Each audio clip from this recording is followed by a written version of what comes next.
Hi gardening lovers, welcome to my channel. అందరూ బాగున్నారు కదా. ఈ వీడియోలో మొక్కలకి మల్చింగ్ ఏ విధంగా చేయాలో చెప్పబోతున్నానండి. దానికంటే ముందు ఆకుకూరలోనే హార్వెస్ట్ చేస్తున్నాను. ఈ గ్రీన్ బ్యాగ్లో నేను విత్తనాలు వేసాను, వీడియో తీసాను కదండి. ఇది చుక్కకూర వేసాను ఈ బ్యాగ్లోని. 20 రోజులు అవుతుంది చుక్కకూర వేసి. హార్వెస్ట్ చేస్తున్నానండి. ఆకుకూరలు, చుక్కకూర, గోంగూర కూడా మీకు వీడియోలో మీకు ఈ బ్యాగ్లో చుక్కకూర విత్తనాలు వేయడం పెట్టానండి. 20 రోజులకి ఈ విధంగా వచ్చాయి ఈ ఆకుకూరలు.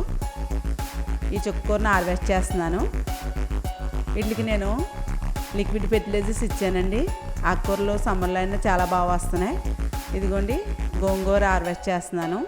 ఇది కూడా నేను చుక్కకూర, గోంగూర ఒకసారి వేశాను. 20 రోజులకి చూడండి ఏ విధంగా వచ్చిందో గోంగూర కూడా. ఇది కూడా నేను హార్వెస్ట్ చేస్తున్నానండి. దీనికి నేను వర్మి కంపోస్టు లిక్విడ్ వేసాను. వాటర్లో నేను 2 రోజులు డైల్యూట్ చేసి ఫర్మెంటేషన్ చేసి వేసానండి. ఈ లిక్విడ్స్ వేయడం వల్ల చూడండి ఆకుకూర ఎంత బాగా వచ్చిందో. ఇదిగోండి గోంగూర. ఇవి రెండు కూడా ఇదే ఫస్ట్ టైం నేను చుక్కకూర, గోంగూర నుండి వేయడం, హార్వెస్ట్ చేయడం. బాగా వచ్చిందండి. అలాగే బెండ విత్తనాలు కూడా వేసానండి. బెండ విత్తనాలు నేను రీప్లాంట్ మళ్ళీ బ్యాగులో వేసానండి.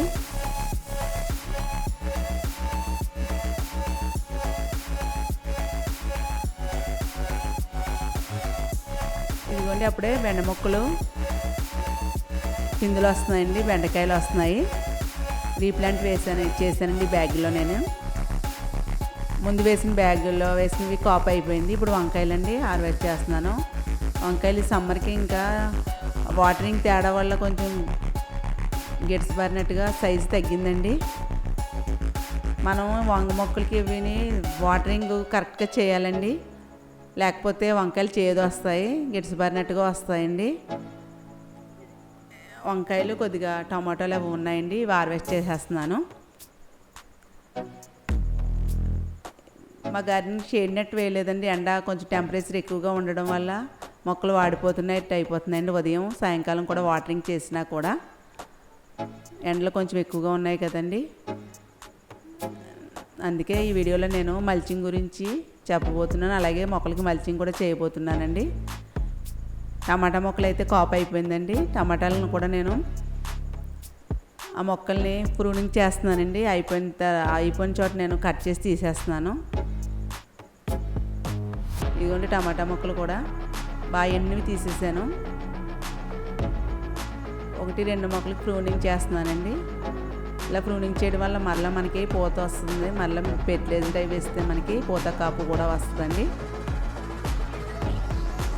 టమాటా మొక్కలు కూడా నేను నారు వేసాను. టమాటాను వేసి నారు వేసిన తర్వాత మళ్ళీ రీప్లాంట్ చేశానండి టమాటా కూడా.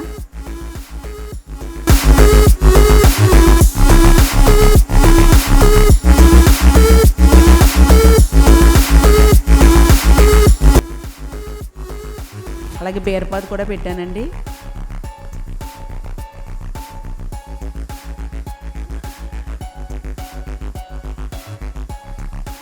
ఈ బీరపాదు కూడా ఇప్పుడే పిందులు వేస్తుంది. మీకు ఎర్రబొబ్బరి చూపించాను కదండి. ఇదిగో ఎర్రబొబ్బరికాయలండి. ఇవి ఒకటే వేసాను నేను. ఒకటే వచ్చింది మొక్క అండి. విత్తనాలు 4 పెట్టాను, ఒకటే వచ్చిందండి. ఒక మొక్కవే ఇవి వంకాయలు వేస్తే బాగుంటుందండి. అలాగే బీరపాదు కూడా ఇదే టబ్లో పెట్టాను, పక్క టబ్లో. దీనికి కూడా పిందులు వస్తున్నాయి. ఇప్పుడు పాలకూర, పుదీనా కూడా హార్వెస్ట్ చేస్తున్నానండి. ఆకుకూరలు అయితే సమ్మర్ అయినా బాగానే వస్తున్నాయి. నేను వారానికి ఒకసారి వర్మి కంపోస్ట్ వాటర్లో కలిపి నేను మొక్కలకి ఇస్తున్నానండి. ఈ పాలకూర, ఈ పుదీనా ఇవైతే ఈ టబ్స్ షేడ్లో ఉన్నాయండి. పైన రేకుల షేడ్లో ఉండడం వల్ల ఆకుకూరలు బాగానే వస్తున్నాయి. పుదీనా కూడా పెస్ట్ ఉందన్నాను కదండి. ఆ పెస్ట్ అంతా శుభ్రంగా పోయింది. నేను వాటికి లిక్విడ్ ద్రావణాన్ని స్ప్రే చేశానండి. మీకు వీడియోలో చూపించాను కదా. దీనివల్ల నాకు మొత్తం పెస్ట్ అంతా పోయింది. పుదీనా కూడా చాలా బాగా వస్తుందండి. వేపాకు, వెల్లుల్లి ద్రావణం నేను స్ప్రే చేశాను. పెస్ట్ లేదండి. పుదీనా ఇప్పుడు బాగుంది. ఈ పుదీనా అయితే త్వరగానే మనం హార్వెస్ట్ చేస్తే మరలా వెంటనే వచ్చేస్తుందండి పుదీనా. ఇది మనం కట్ చేస్తుంటేనే సూపర్గా వస్తుందండి. స్మెల్ చాలా బాగుంటుంది పుదీనా. మనం దేంట్లోన్నా యూజ్ చేసుకోవచ్చు. పలావుల్లోని, ఫ్రైడ్ రైస్లోని. పుదీనా రైస్కి పుదీనా పచ్చడి ఇవన్నీ కూడా చాలా బాగుంటుందండి. మన దొడ్లో మనం వేసుకున్న ఆకుకూరలు కదా, ఆర్గానిక్గా పండిస్తున్నాం కదండి, టేస్ట్ చాలా బాగుంటున్నాయి. సమ్మర్ అయినా కూడా ఆకుకూరలు కూడా నాకు బాగా వస్తున్నాయి. రెగ్యులర్గా నేను ఒకటి తర్వాత ఒకటి వేసుకుంటున్నానండి. ఆకుకూరలు అయితే చాలా బాగుంటున్నాయి. కూరగాయ మొక్కలు అయితే కొంచెం టెంపరేచర్ ఎక్కువ ఎండకి కొంచెం వాడిపోయినట్టు అయిపోతున్నాయండి. ఈ ఆకుకూరలు అయితే నేను షేడ్లోనే పెట్టాను, అందువల్ల ఆకుకూరలు బాగా వస్తున్నాయి. అలాగే మనకి మొక్కలకి ఈ ఎండకి టెంపరేచర్ ఎక్కువగా ఉండడం వల్ల అండి మొక్కలన్నీ కూడా ఎండిపోయినట్టు అయిపోతూ ఉంటాయి. అందువల్ల మనం తప్పనిసరిగా మొక్కలకి మనం మల్చింగ్ చేసుకోవాలి. ఈ సమ్మర్లో టెంపరేచర్కి వేసిన వాటర్ అంతా ఇంకిపోయి మట్టి గట్టిగా అయిపోతుందండి. లోపల ఉన్న వేర్లు దగ్గరికి వచ్చి నొక్కుపోయినట్టు ఉంటాయి. అలాగే మట్టిలో ఉన్న మైక్రోబ్స్, ఎర్త్వర్మ్స్ కూడా మనం వాటిని సంరక్షించాలంటే మల్చింగ్ తప్పనిసరిగా మనం చేసుకోవాలి. మన దగ్గర ఉన్న వాటితోటే మనం మల్చింగ్ చేసుకోవాలండి. మొక్కలకి మన దగ్గర ఏముంటే అవండి మల్చింగ్ చేసుకోవాలి. ఇలా మల్చింగ్ చేయడం వల్ల వాటర్ ఇంకిపోకుండా ఉంటుంది. వాటర్లో తడి ఉంటుందంటే తేమ ఉంటుంది. ఈ మల్చింగ్ తప్పనిసరిగా ప్రతి ఒక్కరు కూడా మన ఇంట్లో ఉన్న ఏముంటే అవి వాటితో మల్చింగ్ చేసుకోవాలండి. గాలి వెళ్ళేటట్లు గ్యాప్ ఉంచుకుని మనం పరుచుకోవాలి మొక్కల్లోనూ. నేను ఈరోజు అయితే మొక్కలకి మల్చింగ్ చేయబోతున్నానండి. నా దగ్గర కార్డ్బోర్డ్స్ ఉన్నాయి. కార్డ్బోర్డ్స్ తోటి, అలాగే మన దగ్గర గోను సంచులు ఉంటాయి కదండి, వేస్టేజ్గా గోను సంచులతో చేసుకోవచ్చు. కార్డ్బోర్డ్స్ వచ్చి చేసుకోవచ్చు. కొబ్బరి పీచుతోటి, కొబ్బరి పొట్టు కూడా ఉంటుంది కదండి, దాంతో కూడా మనం మల్చింగ్ చేసుకోవచ్చు. అలాగే ఓకు దొరికితే ఓకండి, రంపం పొట్టు ఉంటే రంపం పొట్టు, మనకి ఏవి అవైలబుల్గా ఉంటే వాటితో మనం మల్చింగ్ చేసుకోవచ్చు అండి మొక్కలకి. షేడ్ నెట్ ఉంటే పర్వాలేదు, షేడ్ నెట్ లేని వాళ్ళు మాత్రం తప్పనిసరిగా మల్చింగ్ చేసుకోవాలండి.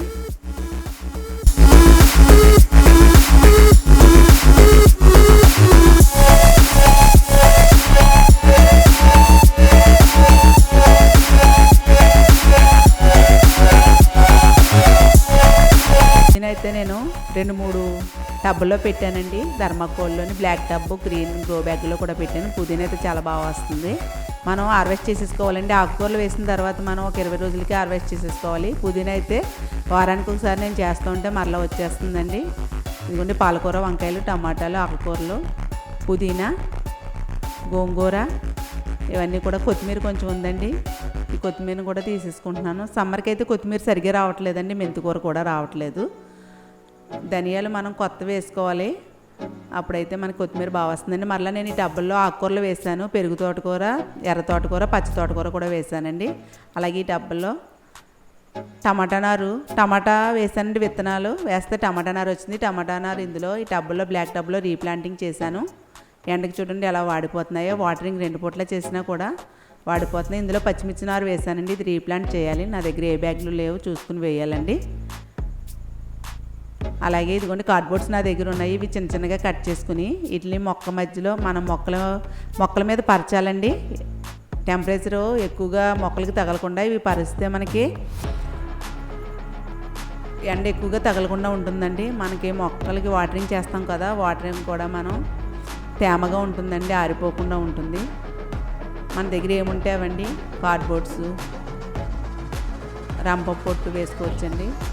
అలాగే ఓక్తో కూడా మనం మొక్కల మీద పరుచుకుంటే మనకి ఎండ ఎక్కువగా తగలకుండా బాగుంటుందండి. మొక్కలో ఎర్త్వర్మ్స్ అవి కూడా సంరక్షించినట్టు ఉంటుందండి. ఇదిగో 24 బ్యాగులో నేను బీర విత్తనాలు పెట్టాను. చూడండి ఎంత పెద్ద పెద్ద ఆకులు వచ్చాయో. బీరకాయలు కూడా చూడండి, పిందులు పెద్ద సైజు, ఎంత పెద్ద సైజుగా ఉన్నాయో పిందులు. ఇప్పుడే వస్తున్నాయండి పిందులు. ఇదిగోండి బీరపాదు. ఈ పెద్ద బ్యాగ్ కొంటే ఇందులో పెట్టిస్తానండి విత్తనాలు. దీంట్లో నేను ఇప్పుడు ఈ గోను సంచిని కట్ చేసుకుని వేయాలండి. తర్వాత నేను కట్ చేసి వేస్తాను. కొంచెం ఇలా పచ్చి చేసుకోవాలండి. ఇలా చూపించడం కోసం చూపిస్తున్నాను నేను. ఇది చిన్న చిన్న ముక్కల కింద కట్ చేసేసి మనం గ్యాప్ ఉండాలండి, గాలి వెళ్ళేటట్టు గ్యాప్ ఉంచుకుని మనం పరుచుకోవాలి మొక్కలకి. ఇది స్వీట్ లెమన్, దీనికి కూడా నేను ఈ గోను సంచిని వేస్తున్నానండి. ఇలా వేయడం వల్ల మనం వాటరింగ్ చేసిన తర్వాత తేమగా ఉంటుందండి. ముందు నేను దీనికి ఫెర్టిలైజర్ ఇచ్చాను, వర్మి కంపోస్ట్ వేసానండి. వర్మి కంపోస్ట్ వేసి వాటరింగ్ చేశాను. ఆ తర్వాత ఇవి వేస్తున్నానండి. కార్డ్బోర్డ్స్ కూడా ఇలా వేసుకోవాలి మనం. ఈ బ్లాక్ టబ్లో కార్డ్బోర్డ్స్ వేస్తున్నాను. మీకు చూపించడం కోసం ఈ కార్డ్బోర్డ్స్ని, ఈ గోను సంచిని అది చూపిస్తున్నానండి. మీ దగ్గర ఏముంటే అవి మల్చింగ్ చేసుకోవచ్చు, మొక్కల మీద పరుచుకోవచ్చు, ఎండ ఎక్కువ తగలకుండా మనం మొక్కలకి. నా దగ్గర కార్డ్బోర్డ్స్ ఉన్నాయి, కార్డ్బోర్డ్ చిన్న ముక్కల కింద చేసి వేస్తున్నానండి. తప్పనిసరిగా సమ్మర్లో అయితే మీరు మీ దగ్గర ఏమి అవైలబుల్గా ఉంటే అవి వాటితో మల్చింగ్ చేయండి. ఇంతవరకు నా ఛానల్ సబ్స్క్రైబ్ చేయకపోతే ఈ వీడియో నచ్చితే నా ఛానల్ సబ్స్క్రైబ్ చేయండి. నా ఛానల్ సబ్స్క్రైబ్ చేసిన వాళ్ళందరికీ థ్యాంక్స్ అండి. అలాగే మీరు కామెంట్ చేయండి, మీ కామెంట్స్ నాకు ఎనర్జీగా ఉంటుంది. అది చిన్న గార్డెన్ అండి, నాకు మొక్కలంటే చాలా ఇష్టం. ఇదిగోండి ఉన్న దాంట్లో నేను ఈ గార్డెనింగ్ చేస్తున్నాను. ఈ కార్డ్బోర్డ్స్ని వేసుకోవచ్చు, అలాగే కొబ్బరి పీచు వేసుకోవచ్చు, కొబ్బరి పొట్టు కూడా వేసుకోవచ్చు అండి. ఇదిగోండి జాన్ చెట్లో నేను ఇలా చిన్న చిన్నగా ఉంటే మన దగ్గర ఈ పెద్ద కుండీలో చిన్న మొక్కలను పెట్టుకోవచ్చండి. మొరం ఉంది ఇందులో, అలాగే కొత్తిమీర, బిల్లగన్నేరు చెట్టు ఉందండి, ఇవి కూడా ఇందులో పెట్టాను. ఎండ చిన్న మొక్కలకి ఎండ తగలకుండా ఉంటుందండి ఇలా మనం పెద్ద బ్యాగులో మధ్యలో పెడితే. ఈ వీడియో నచ్చితే లైక్ చేయండి. నెక్స్ట్ వీడియోలో కలుసుకుందాం. బాయ్.